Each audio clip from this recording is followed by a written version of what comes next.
വിദർഭ് ദേശത്തിലെ രാജകുമാരിയായിരുന്നു രുക്മിണി. സൗന്ദര്യവും ജ്ഞാനവും ഭക്തിയും ഒരുമിച്ചൊരു ദൈവിക സ്വഭാവം. കൃഷ്ണനെ ഒരിക്കൽ പോലും നേരിൽ കണ്ടിട്ടില്ലെങ്കിലും അവന്റെ മഹത്വവും കരുണയും വീരതയും കേട്ടറിഞ്ഞ് അവളുടെ ഹൃദയം കൃഷ്ണനെയാണ് വരനായി തെരഞ്ഞെടുത്തത്. എന്നാൽ രുക്മിണിയുടെ സഹോദരൻ രുക്മി കൃഷ്ണനെ വെറുത്തിരുന്നു. അവൻ രുക്മിണിയെ ശിശുപാലൻ എന്ന അങ്കാരിയായ രാജാവിനോട് വിവാഹം കഴിപ്പിക്കാൻ തീരുമാനിച്ചു.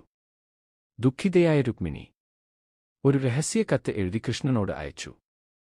ഹേ കൃഷ്ണ, എന്റെ ഹൃദയം ഞാൻ നിനക്കു സമർപ്പിച്ചിരിക്കുന്നു. നീ വന്ന് എന്നെ കൈപിടിച്ചു കൊണ്ടുപോകണമേ. നീ വരാത്ത പക്ഷം ഈ ജീവിതം എനിക്കർത്ഥമില്ല. കത്ത് വായിച്ച കൃഷ്ണൻ സൗമ്യമായി പുഞ്ചിരിച്ചു. അവളുടെ ഭക്തി അവൻ തിരിച്ചറിഞ്ഞു. വിവാഹദിനത്തിൽ ദേവാലയത്തിൽ പ്രാർത്ഥനയ്ക്കായി എത്തിയ രുക്മിണി പുറത്തേക്ക് ഇറങ്ങിയ അതേ നിമിഷം ധൂളിക്കാറ്റിനെ കീറി കൃഷ്ണൻ തന്റെ രഥത്തിൽ എത്തി. ഒരു നിമിഷം കൊണ്ട് രുക്മിണിയെ രഥത്തിലേറ്റി അവൻ യാത്രയായി.